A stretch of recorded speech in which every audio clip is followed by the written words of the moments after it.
Saya akan panggilkan untuk siang hari ini pembicara kita yang pertama, Brian Kurniawan Jaya. Waktu dan tempat saya persilahkan. Ya, terima kasih Pak Gugu atas waktu yang sudah disediakan dan sudah diberikan kepada saya. Ya, seperti yang sudah diperkenalkan oleh Pak Gugu tadi, saya adalah Brian Kurniawan Jaya. Nah, di sini saya akan membawakan sebuah presentasi ya. Sebentar, ini saya akan buka PPT-nya.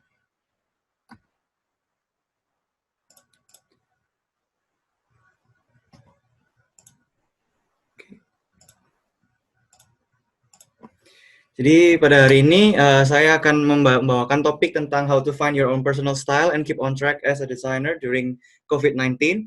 Nah, poin yang di sini yang akan saya sampaikan adalah gimana sih selama ini kalau misalnya kita punya personal style atau belum punya personal style itu gimana cara memperdalamnya, gimana cara untuk mencari personal style itu sendiri, terus kegunaannya itu seperti apa, dan ini akan ada hubungannya dengan situasi yang sekarang sedang terjadi nih. Jadi di situasi COVID-19 ini kayak gimana sih caranya kita sebagai desainer itu bisa tetap berkiprah di sini.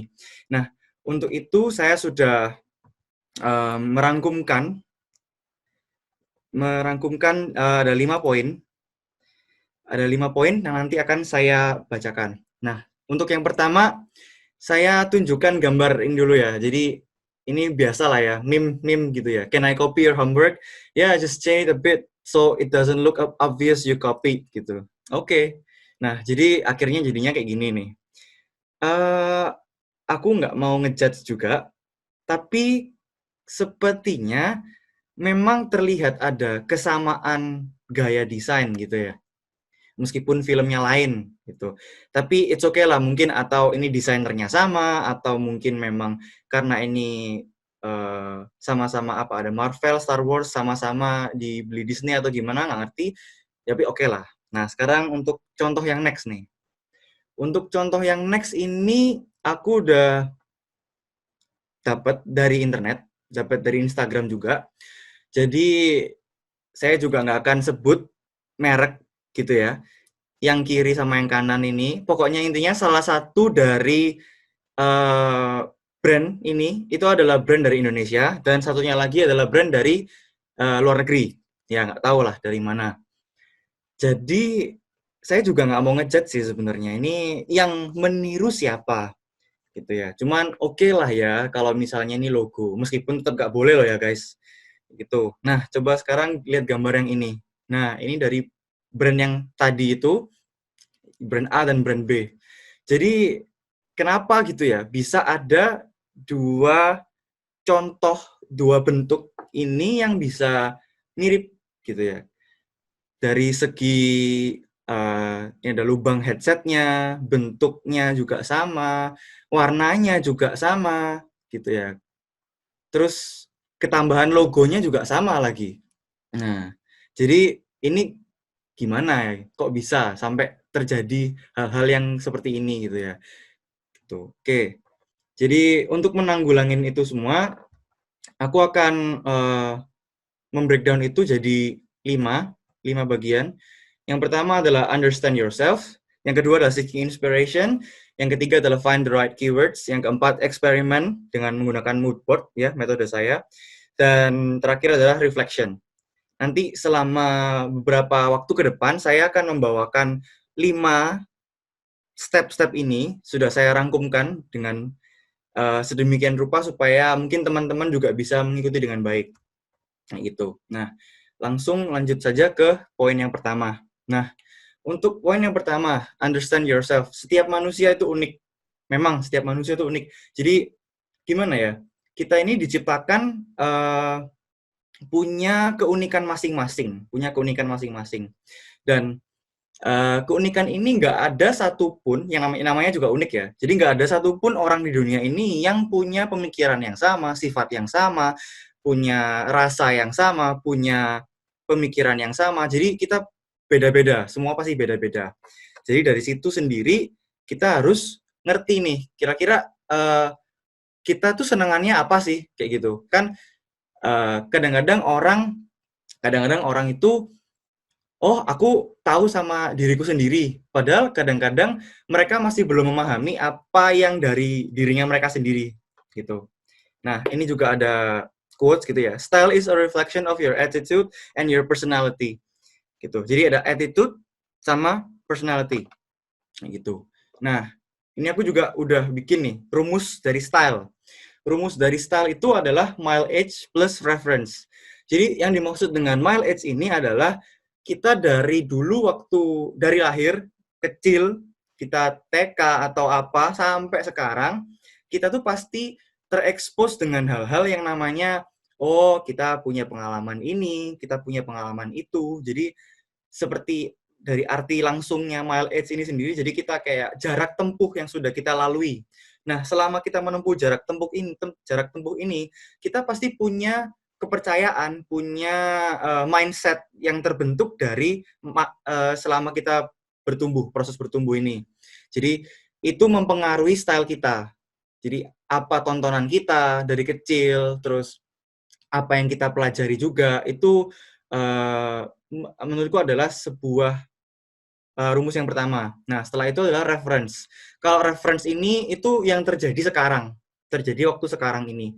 Jadi waktu sekarang kita ini pernah melakukan apa, kita ngelihat desainer lain, oh kita admire sama kerjaannya artis yang lain kayak gitu. Seperti itu. Nah, kalau misalnya tadi kan aku bilang, kita lihat pengalaman kita dari luar. Terus habis gitu kita juga mereferensi dari desainer atau artis-artis yang lainnya. Kayak gitu. Jadi apa yang original kalau gitu? Jadi the only original part of you is your taste. Jadi apa yang kalian kombinasikan gitu ya dari banyak hal itu yang menilai yang bisa dibikin jadi value-nya itu adalah taste kita. Kayak gitu. Jadi selera itu berperan penting dan ini tiap orang pasti lain-lain seleranya. Mungkin kita sama-sama ada si A sama si B, mungkin sama-sama suka yang cute-cute lah misalnya ya. Suka yang cute-cute, gambar-gambar yang cute-cute gitu ya. Tapi mungkin cute-nya si A itu lebih mengarah ke anime misalnya. Kalau misalnya cute-nya si B itu lebih mengarah ke kartun-kartun. Nah, itu misalnya bisa jadi kayak gitu. Jadi selera pun tiap orang juga pasti beda. Nah, jadi itu yang original dari diri kita. Kayak gitu. Nah, untuk yang kedua, nah setelah kita udah ngerti nih sama diri kita sendiri, kita memahami apa sih taste kita harus udah langsung masuk ke seeking inspiration. Jadi emang nggak bisa dipungkiri, ini hal yang klise, tapi mencari inspirasi itu memang kerjaan orang-orang yang bergelut di bidang kreatif gitu ya. Jadi memang kita seeking inspiration ini kita mengobservasi dari reference dari mileage kita yang dulu. Jadi kita juga boleh gitu ya istilahnya untuk mencari reference dari yang lain. Nah, itu istilahnya kayak gitu. Nah, terus kadang-kadang pertanyaannya nih, gimana sih caranya kita seeking inspiration? Gimana caranya kita cari inspirasi gitu? Nah, ini kan kata SpongeBob gitu ya, imajinasi gitu kan ya. Jadi, use your imagination. Tapi di sini aku mau bilang, kalau use your imagination ini juga nggak sepenuhnya benar. Cenderung salah. Jadi intinya seperti ini. Kalau aku mau bilang, tarik kesimpulannya. The thing that we see will influence our work or design. Jadi apapun yang kita lihat itu jadi tolak ukur apa yang kita lihat gitu loh. Jadi kita mau ngerjain desain nih, udahlah aku gambar gitu ya. Aku gambar sesuai dengan inspirasi kita. Udahlah aku gambar. Nah, kalau kita sesuai inspirasi dari imajinasi kita itu biasanya sudah pernah lihat desainnya orang gitu bagus atau tren apa gitu yang sering muncul di Instagram atau di internet, karena memang kita sekarang terekspos dengan banyak hal yang kayak gitu-gitu kan. Jadi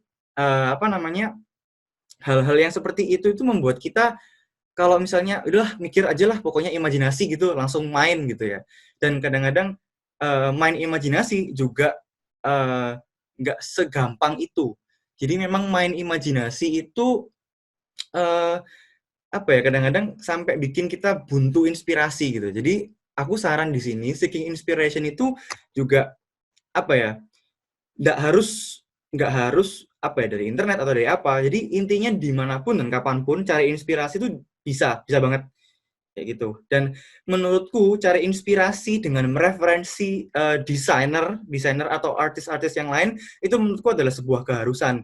Karena selain kita meriset apa yang sudah ada gitu ya, meriset apa yang sudah ada, itu kita juga bisa sekalian gitu loh. Sekalian ngerti, oh ternyata yang sudah ada tuh kayak gini. Jadi kita mungkin bisa menghindari, oh iyalah kita ganti sedikit tapi atau gimana kita modifikasi dan kita bisa tuangkan personal style kita. Jadi menuangkannya itu juga yaitu dari taste kita sendiri. Kita kan sudah tahu nih selera kita mau kayak gimana. Jadi kita bisa menjadikan desain tersebut, desain yang kita referensi, yang kita ambil itu bisa menjadi milik kita sendiri kayak gitu. Nah itu gimana caranya? Nah itu nanti akan saya lanjutkan di moodboard nanti. Nah ini untuk yang ketiga, jadi yang pertama kan udah understand yourself, jadi mengerti gitu kita sukanya apa gitu ya, kita ngerti banget sampai akhirnya seeking inspiration. Jadi kita mengimerskan diri kita ke dalam inspirasi-inspirasi yang benar-benar kita pilihin. Jadi inspirasi ini kita tetap harus pilihin juga gitu loh, karena apa ya, tesnya kita itu bakal kayak ada rambu-rambunya gitu loh, radar untuk mengetes, oh ya ini aku suka ini gitu. Nah yang ketiga adalah find the right keywords. Nah keywords di sini karena aku nanti mau menjurus ke poin yang mood board, jadi untuk keyword sendiri itu memang suatu keharusan kayak gitu. Nah ini aku udah mengumpulkan jadi gitu ya. Jadi memang nggak cuma 60 ini aja, cuman di sini aku ada 60 keywords gitu ya. Teman-teman bisa mungkin teman-teman bisa apa namanya? Bisa screen capture atau mau foto gitu ya, silahkan gitu ya kalau misalnya mau diambil. Nah, dari sini itu kita bisa ngerti juga gitu loh. Kalau aku sukanya desain itu atau apa ya, hal-hal yang berbau fun, berbau playful kayak gitu. Atau aku suka yang berbau whimsical. Jadi kayak apa-apa itu kayak berbau fantasi atau gimana. Itu vibes-nya tiap orang yang dipilih itu juga lain-lain. Dan di sini kita juga bisa apa namanya? Karena kita udah paham nih, jadi aku saran sih ya, kita teman-teman cari di internet gitu ya, kira-kira misalnya nggak ngerti nih, artinya aktif apa ya? Artinya aktif ini. Artinya aktif apa ya? Udah Google aja gitu ya, aktif meaning gitu. Itu biasanya keluar gitu arti KBBI atau arti dari Inggrisannya gitu ya misalnya. Dan dari situ kita bisa coba nih, oh cocok gak ya sama tasteku? Cocok gak ya sama kira-kira apa yang ada di pikiranku gitu ya, cocok gak sama selera kayak gitu. Dan di sini aku juga ngelihat sih tiap-tiap kategori, tiap-tiap keywords ini itu kadang-kadang juga ada yang saling clash gitu ya. Jadi misalnya bersilangan ya, bersinggungan. Jadi istilahnya mungkin saya bisa bilang futuristik itu bisa bersinggungan dengan geometrik. Geometrik juga bisa bersinggungan dengan minimalis atau maskulin misalnya kayak gitu. Nah dari sini kita juga bisa mengelompokkan kategori-kategori gitu. Mungkin si A itu suka, oh aku suka futuristik tapi funky. Oh tapi si B, oh enggak suka funky. Aku suka futuristik tapi aku sukanya yang modern kayak gitu. Jadi di sini ada apa ya? Seperti diagram Venn gitu ya. Lingkaran, ini lingkaran untuk fun, ini lingkaran untuk apa? Itu ada sesuatu yang intersect di tengah kayak gitu. Jadi intersect ini itu bisa kita kombinasikan. Contohnya kayak gitu. Dan nggak harus keyword ya sebenarnya, nggak harus keyword. Jadi untuk di sini ini yang mau di poin ketiga ini yang aku mau sampaikan adalah kita tuh mereferensi dari apa yang sudah ada, contoh ya desainer gitu. Oke, nah sekarang saya lanjut ke poin keempat. Jadi poin keempat ini adalah eksperimen menggunakan mood board gitu ya. Jadi istilahnya kita memasukkan diri kita ke dalam nyemplungno diri kita ke dalam mess. Jadi kayak apa ya? Dalam kekacauan mood board yang banyak gambar-gambar itu mungkin bisa, oh ya ini aku suka ini, oh ini aku suka ini, oh ini aku suka ini, aku bisa ngambil ini, oh ini cocok sama aku. Kayak gitu. Jadi kita bisa main eksperimen, bereksperimen di sini. Dan aku bilang consistently playing with. Jadi kamu mau main sama apa nih? Misalnya tadi aku mau main-main sama keywords fun kayak gitu. Aku mau main-main sama keywordsnya futuristic kayak gitu. Jadi memang harus benar-benar konsisten untuk apa namanya bereksperimen. Tekun lah istilahnya, tekun. Oke. Nah, jadi mood board sendiri itu adalah kumpulan gambar-gambar material atau apapun lah ya yang bisa kita gabungin jadi satu gitu ya. Dan aku bilang di sini untuk nyari style atau konsep itu menurutku adalah hal yang sangat penting kayak gitu. Dan aku saran untuk membagi mood board itu menjadi beberapa kategori. Jadi misalnya nih, mungkin kalian ada yang diajarin untuk bikin mood board itu ada mood board apa, mood board image chart atau mood board apa gitu ya. Tapi kalau aku saran mood boardnya sendiri itu bisa di breakdown jadi beberapa hal. Misalnya nih, aku contoh nih ada mood board vibe, ada mood board shape, ada mood board texture. Jadi misalnya teksturnya sendiri itu kita bisa kelompokkan sendiri kayak gitu. Vibes-nya kelompokin sendiri, shape-nya kelompokin sendiri. Nah, gitu. Jadi dan ngelompokinnya ini kita juga ambil aja dari desainer yang udah ada. Jadi kadang-kadang mungkin ada orang yang mikir nih, ngambil dari desainer yang udah ada. Iya, sah-sah aja sih. Soalnya selama ini ya orang udah nggak apa ya, udah kehabisan ide gitu ya. Udah kehabisan ide, udah makin lama udah diambil orang semua idenya. Jadi ya udahlah, sah-sah aja aku ngambil referensi. Nah, jadi yang aku maksud ngambil referensi itu bukan mencomot dan dengan alibi kalau misalnya kita itu oh ya udahlah, udah nggak ada ide lagi gitu emang di dunia ini dan udah semuanya udah dipakai sama orang gitu. Nah, itu bener-bener apa namanya, nggak bisa. Kalau kayak gitu itu nggak bisa. Jadi memang balik lagi sama taste kita sendiri gitu ya. Karena taste tiap orang pasti lain-lain gitu loh. Kalau misalnya kita jatuhnya nih sama kayak yang brand apparel yang contoh di awal tadi kan, itu menurutku adalah hal yang gimana ya? Pasti tesnya yang satu sama tesnya yang meniru itu juga pasti lain gitu loh. Atau mungkin mereka nggak mau ambil pusing gitu ya, karena memang selama ini desainer-desainer itu juga langsung gitu ya, kayak udahlah aku ngambil aja, yang penting untung. Nah, kayak gitu. Yaudah, sekarang aku akan tunjukin contoh kasus aja nih ya. Contoh kasus, jadi ini aku akan share screen ke Corel aku. Nah, ini contohnya kayak gini. Jadi, nah ini aku udah breakdown nih. Jadi untuk yang aku lakuin habis ini, yang aku akan tunjukin ini, aku breakdownnya, mood boardnya jadi kayak yang mau aku jadi penilaian lah, istilahnya jadi value-nya yang akan saya pegang untuk melihat-lihat gambarnya ini nih. Jadi genrenya atau mood-nya itu apa, garisnya dari gambarnya itu apa. Ini yang saya bicarakan ini adalah apa namanya, mengambil style untuk gambar nih, gambar karakter desain gitu misalnya. Terus shape sama shadow kayak gitu. Jadi kita bisa main-main di sini, nggak harus cuma 4 ini aja. Mungkin kalian bisa lebih sempit. Oh, aku nggak mau pakai line nih, kayaknya line aku nggak fokus ke line gitu. Ya udah, kalian bisa ngilangin line misalnya kayak gitu. Atau kan mau tambahin nih, oh kayaknya warna itu aku bisa masukin sendiri untuk bikin mood board sendiri kayak gitu. Nah, itu. Jadi nah ini aku udah ngambil nih.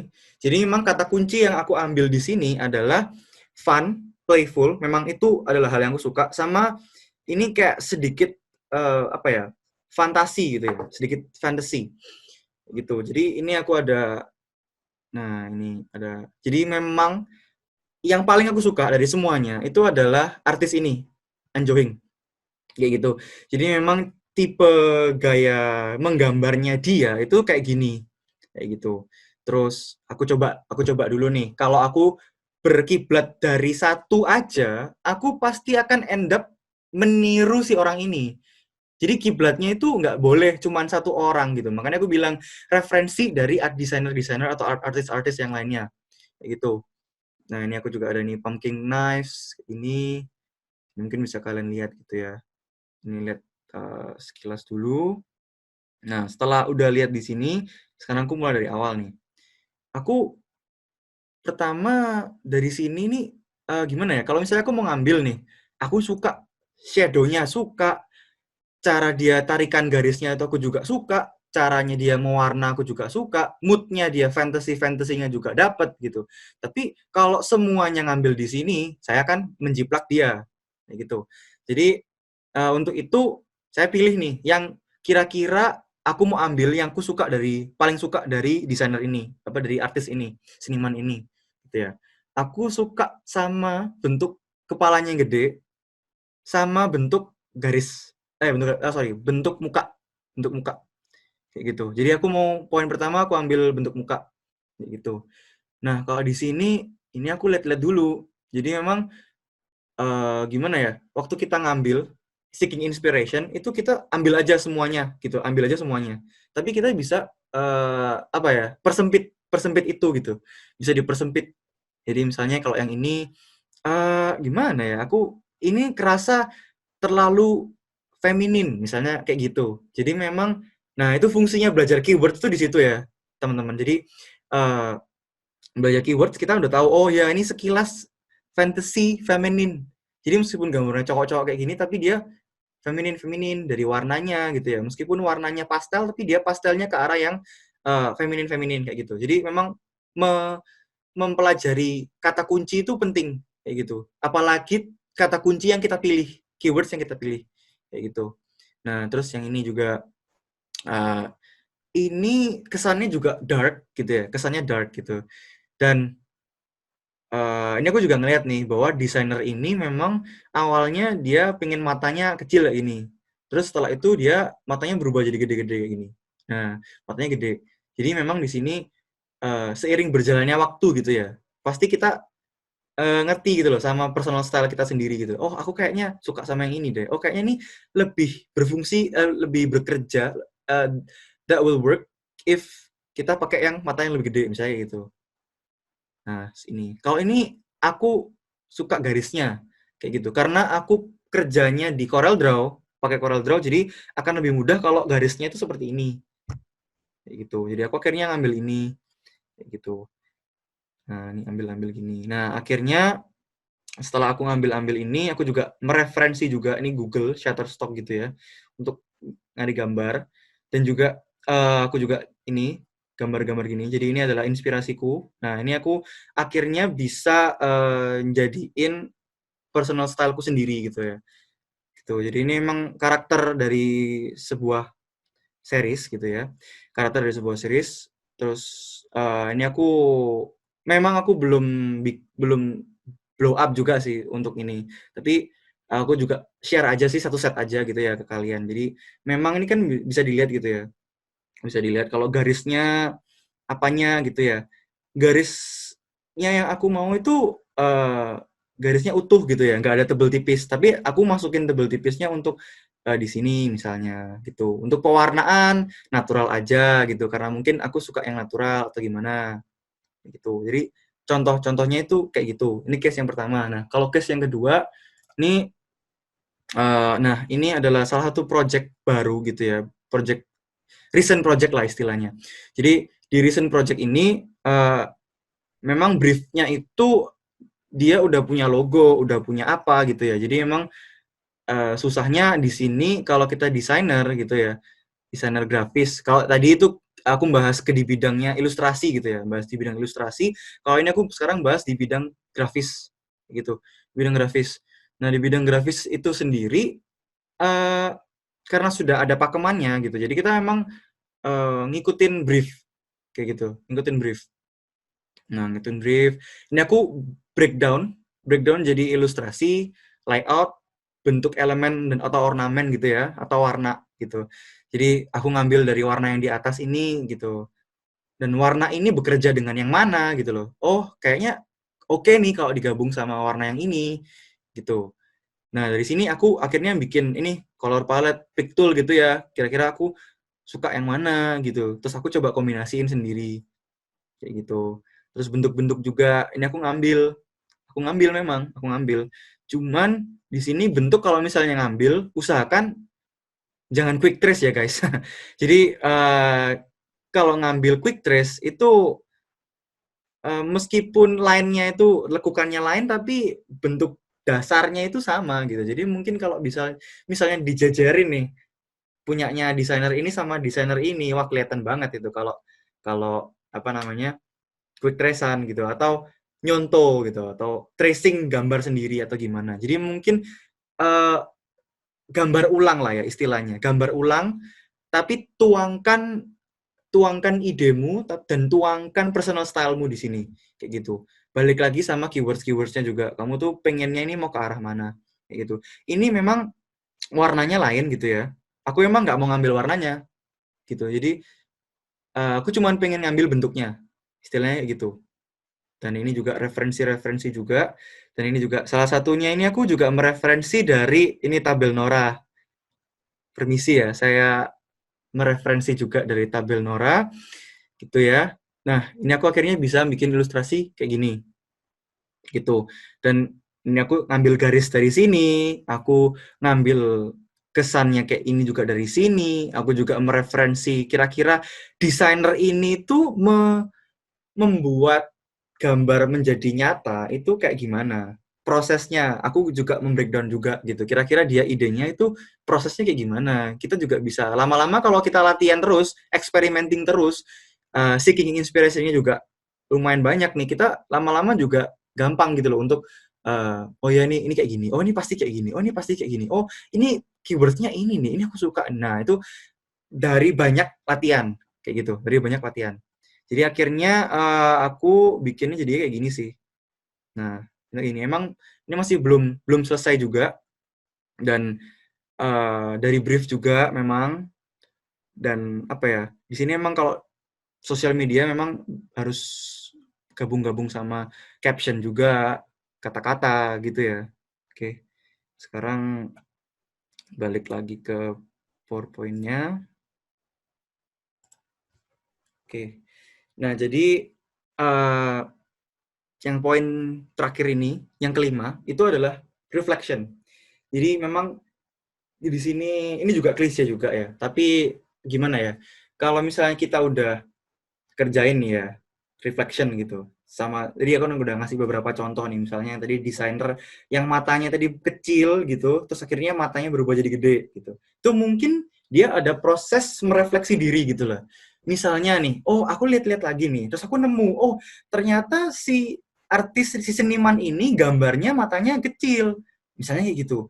Tapi aku kayaknya nggak bisa gitu loh, cari cara lain supaya mata kecilnya ini bisa jadi originalku gitu loh. Ya udahlah daripada aku take risk untuk ngambil mata kecil ini, yaudah aku ganti mata kecilnya jadi mata gede, misalnya gitu. Dan juga ya aku ngingetin nih. Jadi untuk proses pembuatan mood board dan lain-lain, ini aku rasa nggak nggak melulu untuk desainer grafis dan juga nggak melulu untuk desainer ilustrasi atau apa gitu ya. Jadi memang untuk semua desainer aku saranin ini bener-bener apa ya namanya, bisa dipakai di segala hal kayak gitu. Contoh pun interior juga ada mood board-nya tuh ya. Jadi desainer produk juga ada mood board-nya juga kayak gitu. Jadi kadang-kadang nih ya kalau desainer produk itu malah kita nggak terlalu publikasi juga kan karena ini bentuknya wujud, kita jualnya wujud, kita nggak jual online nih, kita nggak jual online, kita jualnya di toko gitu. Nggak apa-apa lah, biarin aja niru-niru gitu kan, nggak ada yang tahu gitu misalnya. Toh juga ini di luar negeri gitu kan ya, di luar negeri terus kita contoh di Indo, jual di Indo gitu kan, jadi ya udahlah nggak apa-apa gitu. Wah itu menurutku sih gimana ya, kalau sampai itu ketahuan bisa urusannya panjang kayak gitu. Jadi urusan copyright, urusan apapun gitu ya. Dan di sini kita sebagai desainer itu dipertanyakan gitu loh. Kayak kita ini desainer, kita ini dituntut untuk punya originalitas gitu loh. Tapi kok dengan gampangnya kamu tuh udahlah yang penting untung gitu. Yaudah aku ngambil aja nih, nyomot desainnya orang kayak gitu ya. Memang banyak contoh sih di Indonesia sendiri gitu ya, memang brand-brand aparel gitu ya, jaket, terus tiba-tiba ngambil gambarnya di DeviantArt misalnya kayak gitu. Itu menurutku sih apa ya, malas banget gitu loh, kayak gitu.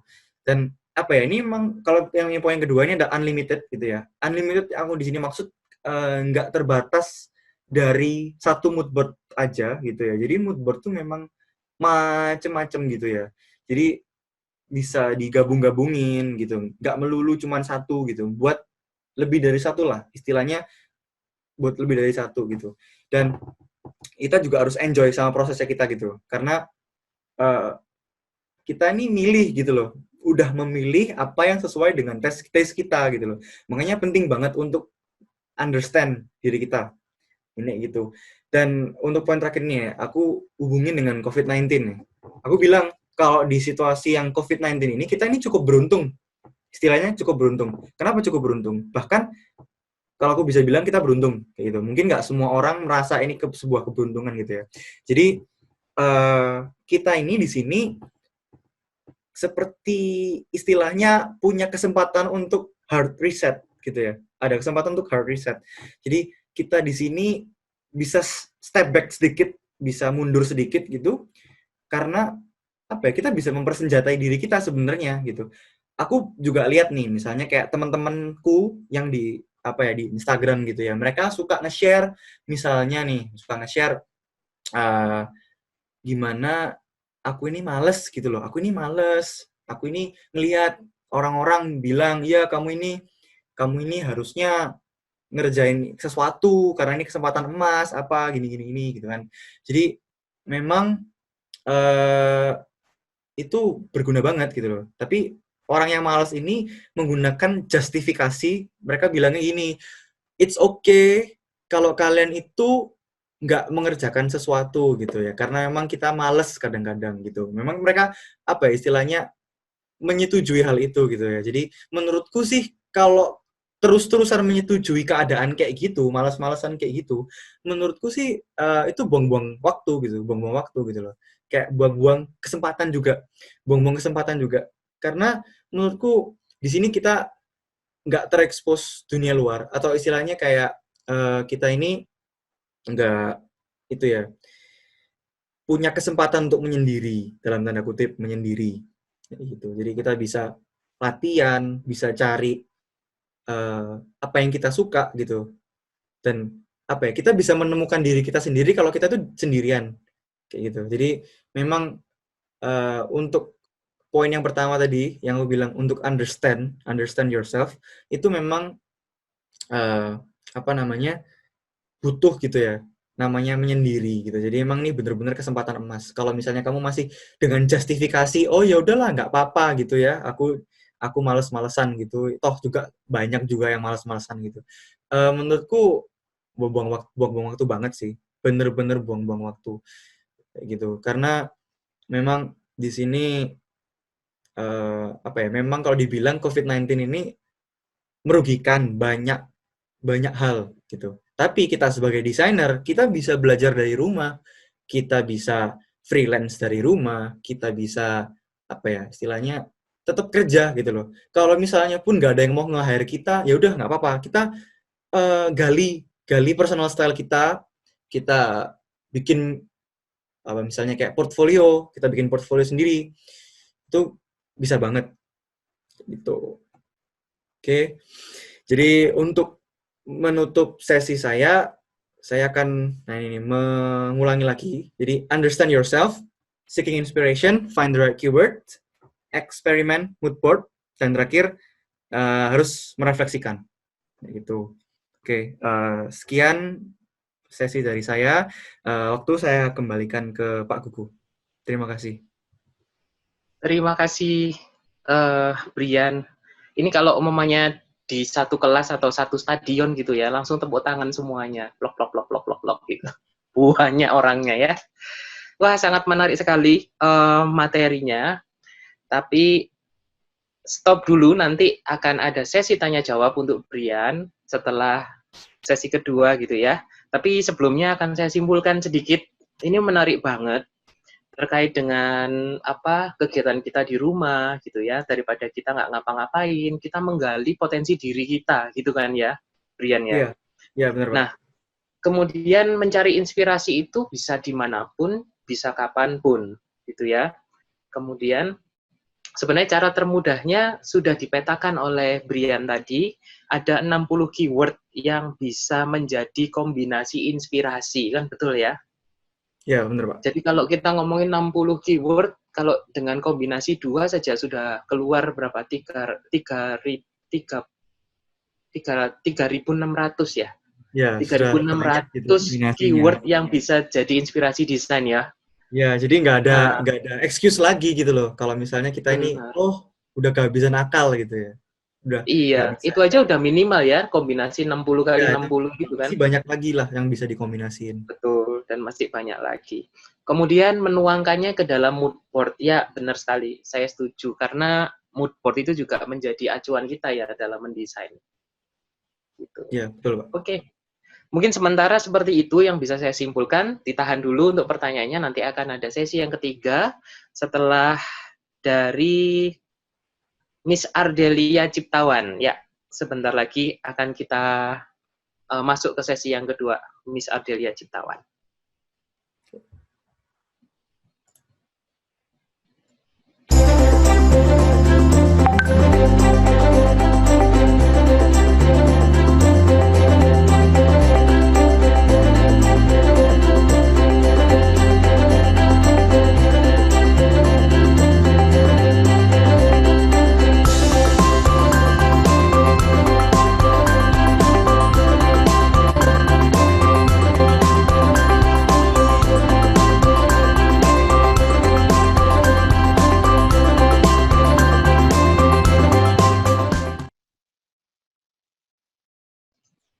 Ya, Ardelia Ciptawan adalah seorang dosen di program Desain Fashion dan Produk Lifestyle di Universitas Surabaya.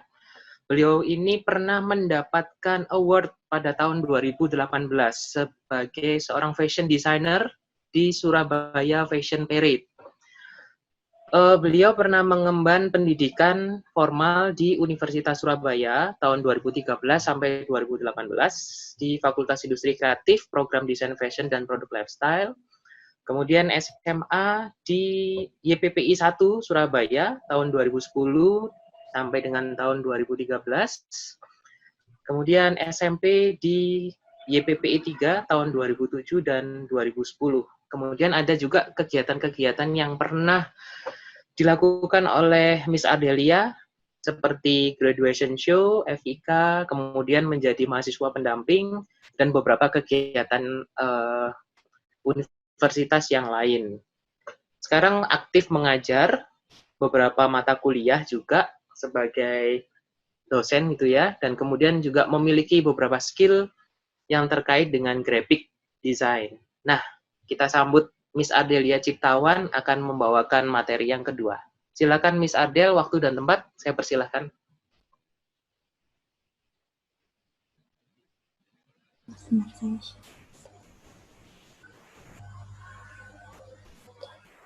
Nah, hari ini saya mau memberikan sedikit tutorial sih mengenai gimana caranya membuat face mask adapter. Ini bisa dipakai untuk, memang fokusnya untuk orang yang menggunakan hijab, tapi juga bisa digunakan oleh orang-orang yang tidak menggunakan hijab, plus laki-laki juga bisa menggunakannya. Oke, apa sih face mask adapter ini? Face mask adapter ini adalah face mask connector buat orang-orang yang memiliki sensitive earlobe. Jadi bagian belakang kupingnya ini kayak habis pakai masker itu biasanya kemerahan atau yang bahkan bisa luka. Nah, bisa menggunakan ini sebagai sambungan talinya. Nah, ini cara pemakaiannya. Jadi kalau misalnya di orang hijab bisa digunakan di atas kepala gitu. Terus dicantolin di kancingnya. Nah, materialnya dalam pembuatan itu sedikit banget. Jadi kalau misalnya kalian beli itu nggak sampai 100.000, paling cuma 20-30 ribu itu udah cukup. Itu ada yarn, crochet hook, 2 buttons atau 2 kancing, stitch marker atau paper clip. Kalau nggak punya stitch marker, jadi bisa pakai paper clip. Terus needle sama scissors atau gunting. Nah, yarn ini aku ada 2 yarn. Yang satu itu Sakura Milk Cotton. Jadi Sakura Milk Cotton ini benangnya tipis, dan saat kalian membelinya di packagingnya itu ada tulisannya. Jadi ada tulisan gambar kayak crochet hook-nya, terus ada tulisannya 2,75 mm. Ini tuh artinya kalau misalnya kalian mau ngerajut pakai benang ini, itu dianjurkan menggunakan crochet hook dengan ukuran ini, ukuran 2,75 atau 3 mm. Nah, ini bisa kalian beli di Shopee atau Tokped kalau sekarang. Terus, ada lagi yang ini, yarnnya itu namanya mochi, kayak kue mochi gitu. Terus besar, tebal. Jadi kalau saya kalian bandingin dengan Sakura, dia itu lebih tebal sama lebih empuk. Nah, di packagingnya itu nggak dikasih sama pembelinya, tapi kalau waktu kalian beli di Shopee, itu bisa dilihat, dia ada tulisannya kalau crochet itu pakai ukuran 4,5 mm sampai 5,5 mm. Jadi kalian bisa menggunakan crochet hook dengan ukuran yang dari 4,5 sampai 5,5. Nah, ini contohnya. Jadi kalau misalnya kalian beli crochet hook, di bagian pojok, bagian belakang, itu ada tulisannya berapa mm itu. Gitu. Nah, karena ini adalah sebuah project yang gampang banget, jadi ada beberapa crochet term yang harus kalian tahu, karena ini tuh bakalan kalian pakai dari ujung sampai ujung. Maksudnya, kalian bakal pahami lah, maksudnya gitu lah. Ini, jadi yang pertama slip knot. Slip knot ini itu awal banget kalian membuatnya. Jadi ini adalah kunci pertama untuk membuat crochet. Lalu yang kedua adalah foundation chain. Ini nanti jadinya kayak garis gitu. Bentuknya kayak yang di gambar nomor 3 ini. Jadi kayak semacam kelabang. Kelabang rambut maksudnya. Terus ada single crochet. Ini yang bakal dilakuin supaya membentuk mask adapternya itu jadi lebih tebal. Sama, nah ini, 2 or 3 single crochet at one stitch. Jadi maksudnya yang single crochet yang tadi, itu kan di satu stitch, satu single crochet. Nah kalau yang sekarang itu bisa 2-3 single crochet di lubang yang sama. Nah, yang terakhir itu adalah slip stitch. Ini itu biasanya stitch ending. Jadi kalau misalnya kalian mau berhenti untuk crochet, nah ini yang terakhir banget. Oke, let's get started. Saya bakal sharing written pattern-nya. Jadi kalau misalnya kalian kalau mau buat, ini ada written pattern-nya. Nah, kalau misalnya kalian tadi menggunakan yang benang mochi, itu kalian pakai written pattern yang nomor 1 aja. Jadi begitu selesai nomor 6 ya udah nggak usah dilanjutin lagi. Ini udah cukup, menurut saya sih udah cukup tebal. Tapi kalau misalnya kalian menggunakan yang Sakura yarn, yang yarnnya lebih tipis, itu dilanjutin sampai written pattern yang kedua. Nah, saya udah nyiapin videonya, karena tadi kalau menurut saya kayak dari gambar doang itu nggak cukup. Nanti saya bisa share juga kalau kalian mau, ada YouTube channelnya juga. Ini saya play ya.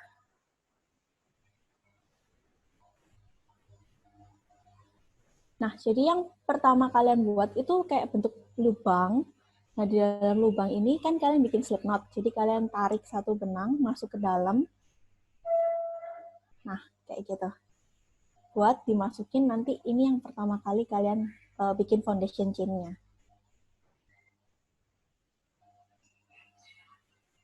Oke. Nah, terus, kalau misalnya kalian baca di website, ada tulisannya yarn over and pull it insert at the tube. Jadi kayak kalian ambil benang satu, terus masukin ke dalam lubang. Ambil benang, terus masukin ke lubang. Jadi yarn over and pull it through gitu. Nah, terus kalian yarn over ini kurang lebih bisa sampai 16 kali. Itu minimal. Kalau menurut saya sih minimal, soalnya jadinya bakal kecil banget. Tapi kalau misalnya kalian mau lebih panjang, berarti bisa lebih dari 16.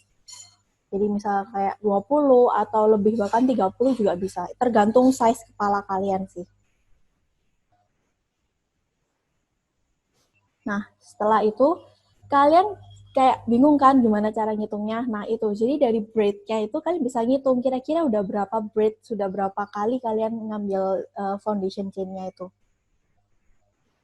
Nah, ini ternyata saya masih 15 kurang 1, jadi ngambil 1 lagi. Gitu. Nah, setelah 16 chain, ini waktunya kalian bikin single crochet. Nah, biasanya single crochet ini dilakuin di front side, tapi karena saya mau supaya hasilnya clean, saya bikinnya di back side, di little bump-nya itu. Nah, di bump pertama itu di skip, jadi kalian itu nggak crochet di bump pertama, tapi di bump kedua. Jadi kalian masukin hook-nya ke dalam bump itu, terus yarn over, terus lagi ngambil lagi, yarn over, terus dua-duanya diambil. Gitu. Itu kalian lakuin di semua bump sampai ke ujung, paling akhir. Ini saya cepetin ya. Gitu. Nah, jadi ini kalian ulangin terus sampai di stitch paling akhir.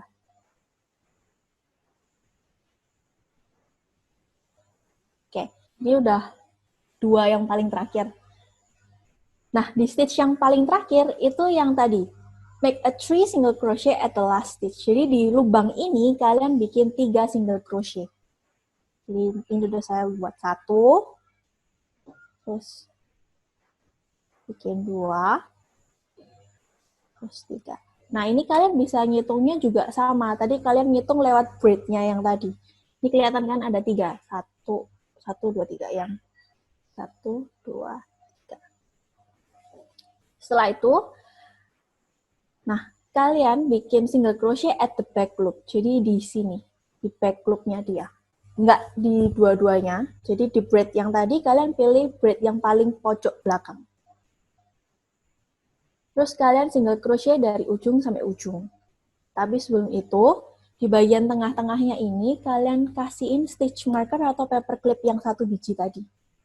Jadi ini penandanya kalian supaya nanti kalau ada increase atau decrease. Nah, terus mari kita lanjutin deh single crochet dari awal sampai di stitch yang pertama. Nah, sisa yang terakhir itu sama, dibikin 2 single crochet at the last stitch. Pattern ini pattern repeat ya, jadi kalau misalnya kalian sudah selesai 1 nih, menurut kalian sudah cukup tebal, ya udah selesai, nggak apa-apa. Tapi kalau kalian mau lanjutin juga nggak apa-apa. Tuh.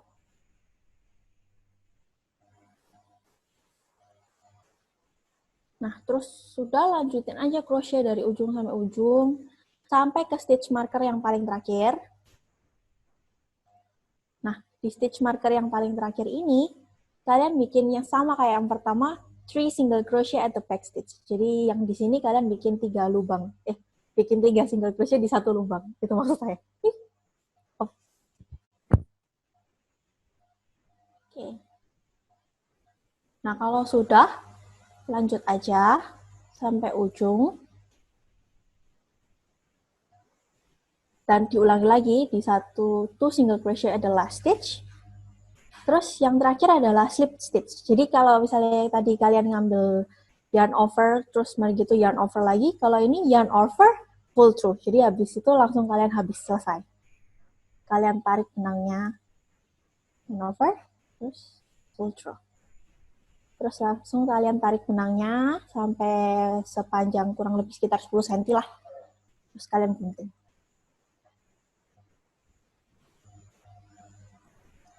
Nah, sudah selesai tutorialnya. Nanti saya share YouTube-nya. Terus langsung kalian jahit button-nya. Itu kalau misalnya kalian pakai yang chunky yarn, yang mochi tadi, itu button-nya nggak bakalan cukup, soalnya lubangnya kan kecil. Jadi kalian kalau pakai yang mochi, bisa kalian pakai jarum jahit yang biasa. Tapi kalau misalnya kalian pakai yang Sakura tadi, itu bisa langsung jahit patternnya gitu. Ini saya ada videonya. Setelah dijahit, jadi masukin ke lubang, terus, nah ini.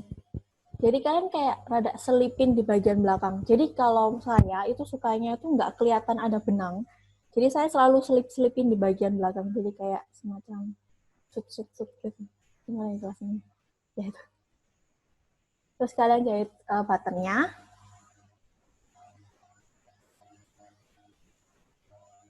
Nah ini maksud saya selipin. Jadi di tengah-tengah kalian selipin benang-benang sisanya itu. Jadi nggak full sampai kalian masuk keluar nanti kan kelihatan. Jadi ini kayak di tengah-tengah sini gitu.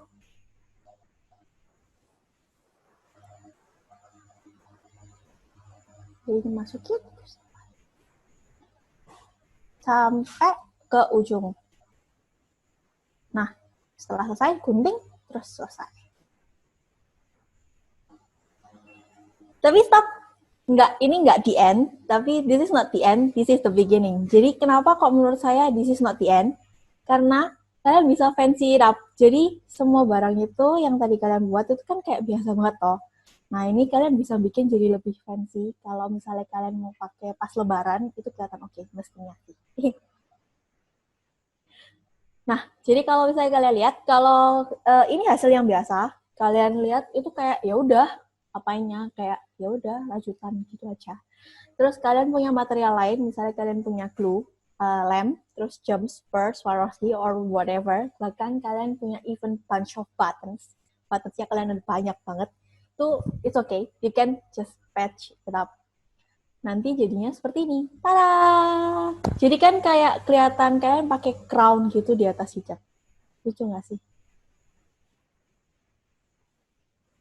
Nah, ini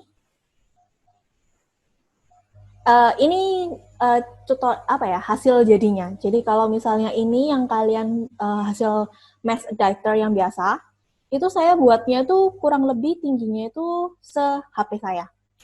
Jadi kalian bisa pakai HP untuk ukuran tingginya mask adapternya kalian. Nah ini kalau misalnya udah dikasihin kayak pearl, Swarovski, jadi kelihatan lebih bling-bling gitu. Oke, sudah. Wah, terima kasih Miss Ardel. Ya. Ya, menarik banget ya. Berarti itu tadi adalah seperti memodifikasi masker yang sudah ada karena kesulitan ketika berhijab gitu ya, memakai hijab ya. Iya. Oke. Tapi itu bisa menjadi aksesoris yang sangat cantik ya. Jadi nanti tergantung kreativitas masing-masing, begitu ya? Ya, benar. Oke. Ini terakhir ada quote dari Albert Einstein, creativity is intelligence having fun. Jadi kalian harus kalau mau buat sesuatu tuh have fun first. Wah, keren banget. Siap. Seperti Miss Ardel yang selalu have fun. Selalu senyum dan tertawa. Terima kasih Miss Ardel. Baik, sebelum masuk ke sesi ketiga, sesi tanya jawab, saya akan menyapa dulu selamat datang kepada Bapak Andreas Alfianto. Beliau ini adalah former Wakil Rektor 4 Universitas Surabaya, kemudian pernah menjabat juga Dekan Fakultas Teknik, dan juga pernah menjabat sebagai Kepala Jurusan Teknik Industri Universitas Surabaya. Kemudian saya juga akan menyapa Pak Utomo. Selamat siang Pak Utomo. Beliau adalah manajer pengabdian masyarakat di Lembaga Penelitian dan Pengabdian Masyarakat Universitas Surabaya. Selamat siang, semoga bisa memberikan masukan kepada kami semua. Pak Utomo, selamat siang. Ya. Baik, sesi selanjutnya saya akan membuka tanya jawab kepada seluruh peserta. Silahkan nanti raise your hand, di situ ada tombol yang bisa Bapak Ibu pencet, teman-teman pencet ya. Kemudian nanti silahkan videonya dinyalakan dan kemudian mikrofonnya juga dinyalakan sehingga kami bisa melihat wajahnya. Dan kemudian silakan memberikan pertanyaan. Baik, silakan kepada Bapak Ibu, nanti bisa langsung bertanya kepada Saudara Brian ataupun Ardelia. Baik, silahkan.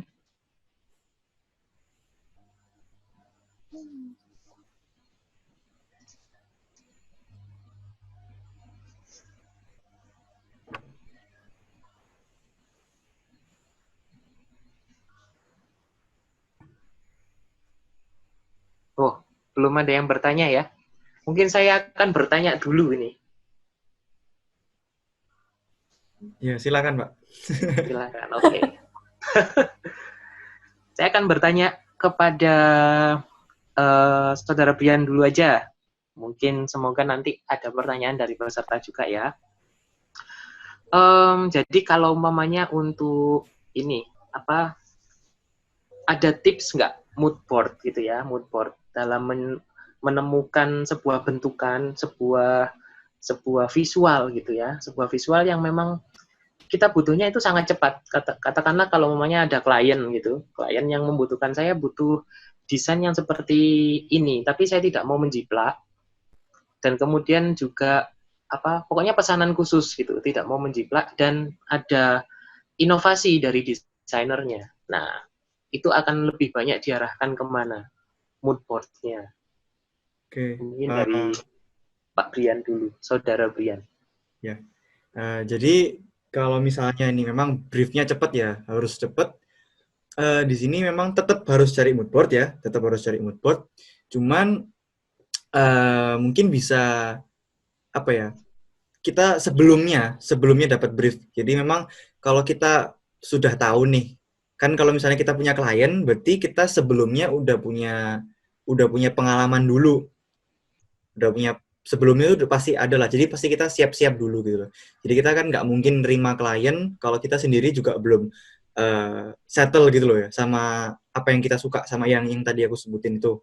Jadi aku rasa meskipun meskipun sedang menganggur saat sedang corona ini, itu makin apa ya namanya, benamkan diri kita itu ke diri kita supaya mengerti dulu, ngerti apa yang kita mau. Jadi begitu ada brief klien datang dan disuruh cepat, kita udah langsung kayak, oh aku tahu aku harus cari di mana, oh aku harus cari di, misalnya aku mau lihat di Pinterest, aku ada ini ada Behance atau ada apa lagi gitu. Jadi kita udah ngerti gitu loh, udah ngerti, dan keywordsnya itu sendiri kita udah paham banget karena kita sebelum ada brief itu pun kita udah ngerti. Jadi memang kalau misalnya kita ini masih belum ngerti juga gitu, memang proses belajar. Jadi kita nerima klien tapi kita sendiri masih baru belajar misalnya, yaudah kita nggak apa-apa, cepet aja belajarin kayak gitu. Dan nanti ujung-ujungnya juga kan pasti akan ada revisi lagi juga dari kliennya. Jadi aku saran sih sebelumnya itu dipelajari dulu. Jadi sebelum menerima klien usahakan ngerti dulu apa yang mau kita lakukan kayak gitu. Jadi kalau udah dapat butuh cepat, kita udah ngerti kayak gitu. Oke. Baik, terima kasih Saudara Brian. Ya, sama-sama. Baik, mungkin ada pertanyaan dari peserta, silahkan.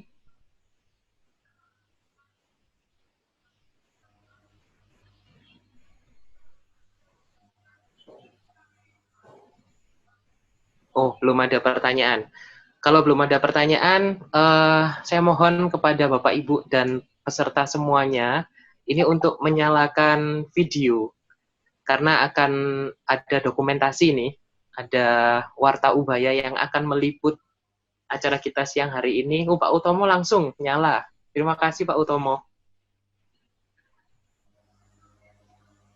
Silakan Bapak Ibu untuk menyalakan video.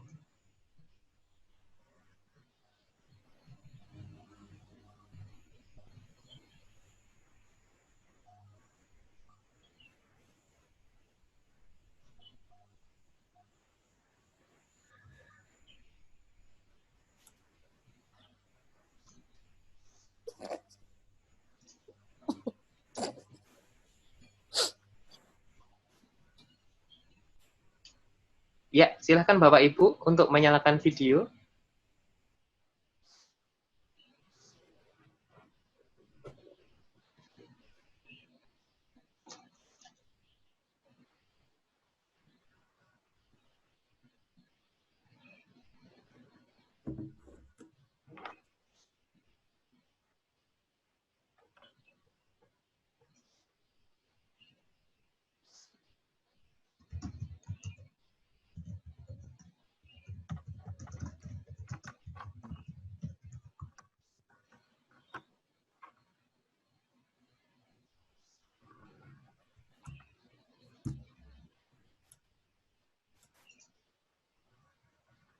Oke.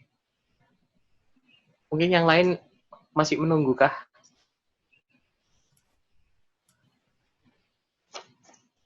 Iya.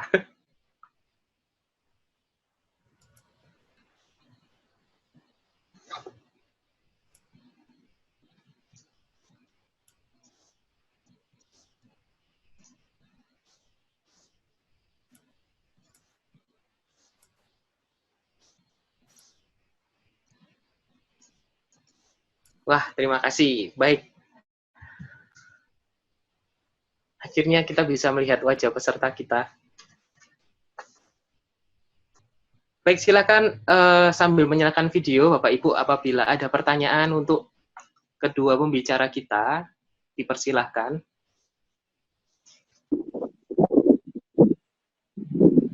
Ya, selamat siang. Saya mau ada pertanyaan untuk Miss Ardel. Silakan, Miss Tiffany. Iya, Miss Ardel, apakah ada rekomendasi jenis benang lain yang bisa digunakan selain benang yang tadi dicontohkan di tutorialnya? Banyak sih, kayak ada benang apa ya kemarin tuh aku yang beli itu. Benang. Ada banyak benang sih. Jadi kalau misalnya kalian beli benang di Shopee atau di Tokped, pastikan aja kalau misalnya kalian udah tahu kira-kira size-nya hook-nya berapa. Terus kalian cocokin. Soalnya kalau misalnya pattern yang saya buat tadi itu kayak bisa digunakan untuk semua benang gitu. Karena kayak variasinya itu dan pattern-nya itu kayak bisa kalian panjangin, bisa kalian pendekin karena itu kayak repetitif gitu pattern-nya. Oh iya, kalau jenis benang yang mungkin tidak direkomendasikan, yang kurang cocok. Kalau saya sih nggak rekomendasi benang kayak benang rami atau benang-benang yang kaku banget yang biasanya buat tas. Itu tuh benangnya terlalu kaku, jadi kalau misalnya ditaruh di kepala itu rasanya kayak kurang nyaman gitu. Jadi kalau misalnya saran sih mending benang-benang yang dari katun atau wool deh. Ya, terima kasih. Iya. Baik, terima kasih Miss Tiffany. Sudah cukup? Iya.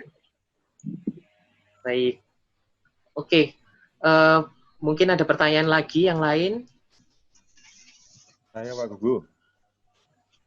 Silahkan Bapak Markus. Oh, Pak Markus. Silahkan Pak. Ya, baik. Ya, selamat siang. Selamat siang Pak Andreas. Terima kasih telah sowan ke FIK Ubaya Pak Andreas. Salam sehat selalu. Juga Pak Utomo, teman-teman dari PPM ya yang sangat mendukung, dan tentunya juga Warta Ubaya. Terima kasih kehadirannya, dan Brian, Ardel, teman-teman FIK, ya alumni FIK dan semuanya. Ini juga Pak Moderator, Pak Guguh yang sudah memoderasi paket ini ya, acara perdana dengan sangat baik. Ya, saya melihat materi ini sangat menarik ya. Cuman saya singkat saja di sini, saya pertanyaan kepada Brian ya, yang sekarang ada di UK, jauh sekali. Iya, Pak. Nah, ini tadi dikatakan kan ada 60 keywords ya. Sebenarnya pertanyaan saya ada dua, singkat aja. 60 keywords itu apakah paten, dalam artian itu bisa berubah sesuai dengan konteks apa, misalnya konteks produk atau sistem yang akan kita desain atau tidak ya. Kemudian yang kedua, tadi dikatakan kalau kita paling tidak itu melihat kita memperhatikan, kemudian juga menggunakan produk lain, ya paling tidak itu sebagai referensi. Nah, paling tidak pada saat kita membuat suatu mengeluarkan suatu ide atau gagasan desain itu ada gambarannya gitu ya, jadi tidak kosongan. Nah, ada satu penelitian di bidang psychological design ya, itu mengatakan ada satu fenomena yang disebut sebagai cognitive inertia.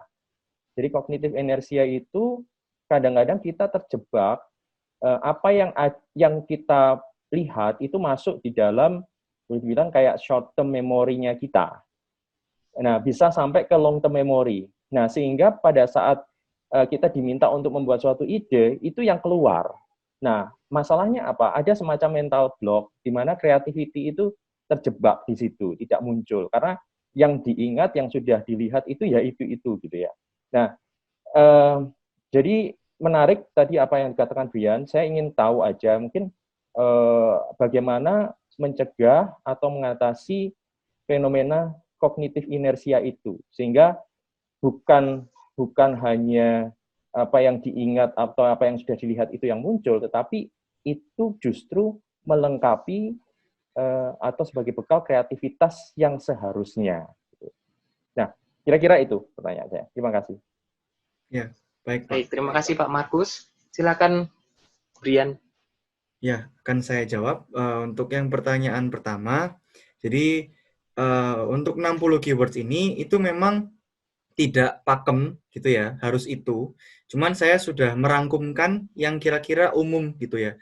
Kira-kira umum bisa dipakai, dan dari situ sendiri misalnya tadi kan saya tuliskan contoh keywords-nya vintage gitu. Keywords vintage ini mungkin cabangnya itu bisa beranak lagi jadi misalnya contoh historical. Bisa contoh historical atau sedikit rocket gitu ya, kayak apa ya istilahnya, kayak semu-semu gitu ya, atau mungkin memunculkan keywords yang lainnya. Jadi dari 60 itu saya akan men-trigger keywords yang lainnya. Itu pun kalau misalnya teman-teman di sini belum paham dengan keyword selain itu. Jadi memang yang tahu nih dari 60 ini, mungkin bisa main-main dari 60 ini saja, itu sudah lebih dari cukup. Jadi misalnya mau digabungkan itu bisa. Jadi variabelnya jadi banyak, seperti perkalian. Itu tadi juga dibahas sama Pak Gugu juga mungkin ya. Gitu. Jadi nggak menutup kemungkinan juga kalau misalnya mau lebih dari 60 itu. Karena memang keywords itu bersinggungan. Jadi ada yang mirip, ada yang mirip. Tuh, itu untuk pertanyaan yang pertama. Dan untuk pertanyaan yang kedua, untuk mengatasi tadi cognitive inertia itu ya. Jadi untuk mengatasinya itu seperti yang tadi saya sudah sebutkan sekilas waktu saya memberikan presentasi. Jadi kalau saya tadi istilahnya pakai imajinasi. Tadi saya istilahnya pakai imajinasi gitu. Jadi saya bilang kurang bisa dipakai atau bahkan nggak bisa dipakai sama sekali untuk imajinasinya itu. Karena kalau kita langsung tuangkan gitu, itu mending langsung ngambil aja dari referensi yang sudah ada kayak gitu. Jadi untuk yang inersia ini, kognitif inersia ini itu sebenarnya lumayan membantu untuk memilah-milah gitu. Jadi apa yang sudah ada gitu ya, membantu yang sudah memilah-milah apa yang sudah ada. Tapi kalau misalnya itu balik lagi, kita harus mereferensi dari apa yang sudah ada. Gitu. Jadi sumbernya apa, nanti kita lihat gitu. Oh ini ngambil sedikit dari bagian dari ini, seperti yang tadi saya contohkan, ngambil garisnya gitu. Ya, jadi memang harus mereferensi, tidak bisa menjagai dari apa namanya, dari imajinasi saja gitu. Mungkin sudah terjawab Pak Markus. Oke, ya. Terima kasih, Brian. Sukses untuk Ya. S2-nya di UK ya. Ya, terima kasih, Pak. Terima kasih Pak Markus atas pertanyaannya. Baik, silakan untuk Bapak Ibu, teman-teman yang lain mungkin ada pertanyaan.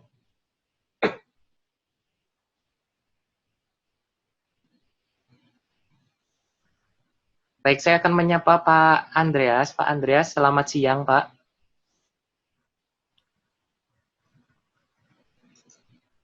Selamat siang, Mas. Selamat siang, Pak. Bapak, mohon ini teman-teman dari Fakultas Industri Kreatif sedang webinar. Mohon untuk memberikan masukan ataupun untuk memberikan pesan-pesan, Pak, kepada kami semuanya. Saya ini masuk generasi kolonial. Kolonial, ya. Kolonial. Jadi agak susah untuk menyesuaikan dengan yang generasi milenial ini.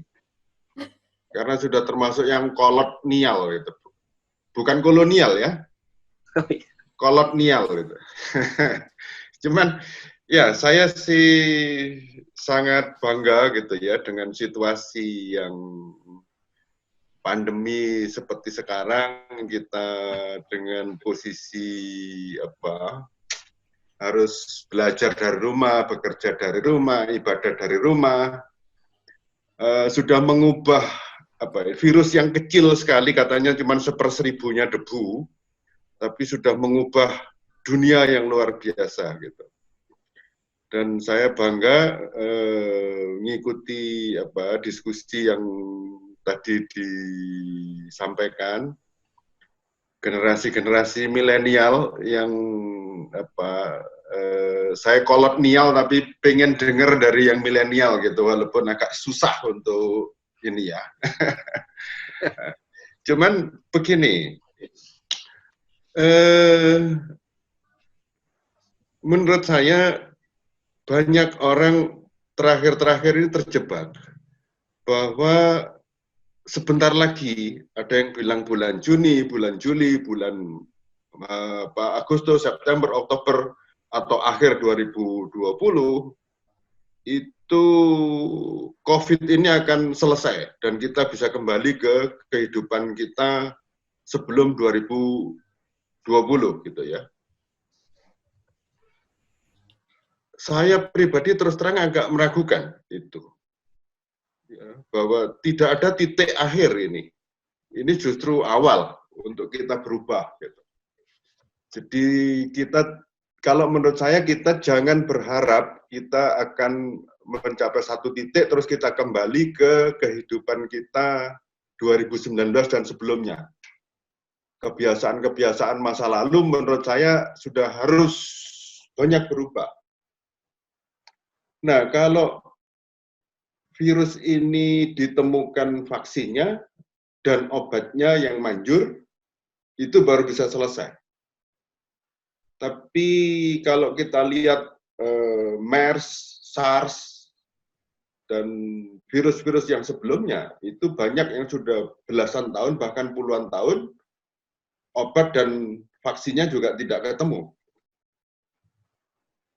Nah, mungkin ya anak-anak atau adik-adik saya yang muda-muda ini itu perlu berpikir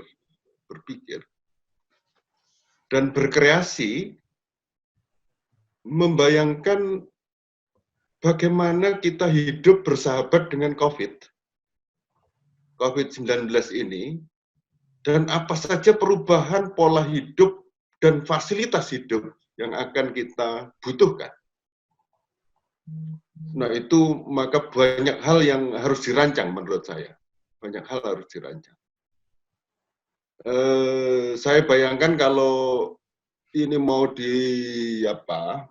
PSBB ini mau diperpanjang terus, mungkin bisa berhenti kalau vaksin dan obatnya ketemu. Tapi kalau vaksin dan obatnya nggak ketemu dalam waktu cepat, pasti juga tidak akan bertahan lama PSBB ini gitu. Karena kalau di PSBB terus, maka banyak sektor yang lumpuh. Banyak sektor yang lumpuh. Jadi ya saya kira sih sangat relevan sekarang, mumpung punya waktu banyak di rumah, itu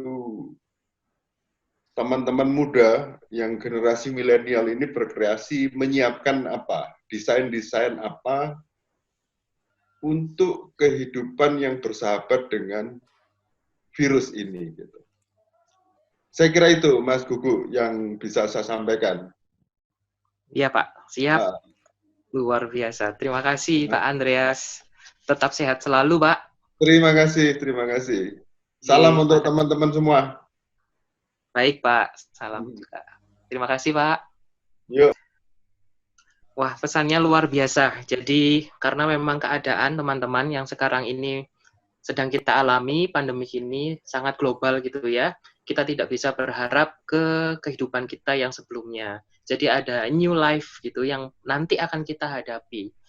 Nah, new life ini perlu pemikiran-pemikiran kita yang lebih yang lebih milenial ini punya semangat baru, pemikiran baru, dan sebagainya ini harus bisa memikirkan rancangan atau fasilitas ya bisa kita implementasikan dalam menghadapi masa pandemik si virus ini.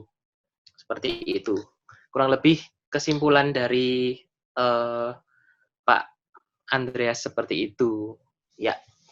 Baik, mungkin saya juga menyapa Pak Utomo. Pak Utomo, mungkin ada masukan, Pak. Silahkan. Ya, Pak. Ya, terima kasih Pak Gugu, Pak Markus, Miss Adelia, dan Pak Sedian, dan peserta untuk webinar siang hari ini. Terima kasih LPPM juga diberikan kesempatan untuk bergabung. Tadi pagi memang juga sambung dengan yang dari Biotek juga mengadakan yang sama, jam 10 sampai jam 12 lebih. Nah, kita coba belajar dari dua-duanya. Ternyata kegiatan seperti ini memang sangat diperlukan. Karena masyarakat, saya lihat yang pertama tadi, yang responnya juga sangat positif, ternyata banyak yang dari luar Pulau Jawa yang ikut terlibat di kegiatan. Nah, mungkin dari FIK juga saya yakin banyak ilmu yang dibutuhkan oleh masyarakat ke depan untuk bisa ditampilkan dalam seri webinar berikutnya. Dan terkait sekarang ini kan UKM juga banyak terdampak, masyarakat juga banyak terdampak. Nah, sehingga harapan kami tunggu untuk kegiatan yang terkait dengan masyarakat untuk yang inovasi atau pengembangan produk atau desain yang menunjang untuk pengabdian masyarakat yang dilakukan oleh teman-teman FIK. Semangat Pak, terima kasih atas kegiatan hari ini. Baik Pak Utomo, terima kasih atas masukannya Pak. Jadi Pak Utomo ini lebih ke implementasi desain, nanti ditunggu karya-karyanya buat teman-teman. Kurang lebih seperti itu ya Pak ya. Baik, mungkin saya akan bertanya ke peserta, apakah ada pertanyaan lagi untuk dua pembicara kita hari ini?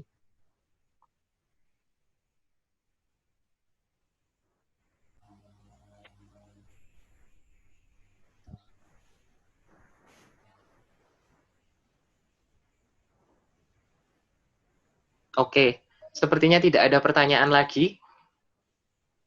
Ya, saya ucapkan terima kasih kepada dua pembicara kita, Saudara Brian dan Miss Ardelia.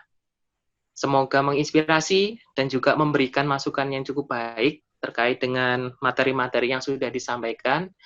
Saya berharap juga untuk para peserta, Bapak Ibu semuanya, untuk selalu sehat dan juga mendapatkan ya ilmu yang baik untuk hari ini dan bermanfaat untuk bisa diimplementasikan. Ya, terima kasih atas waktu dan waktu dan tempatnya yang sudah diberikan oleh Ubaya, LPPM dan Fakultas Industri Kreatif dalam seri webinar FIK untuk hari ini. Kemudian terima kasih kepada seluruh peserta dan mungkin nanti kita akan ketemu lagi di seri webinar yang selanjutnya.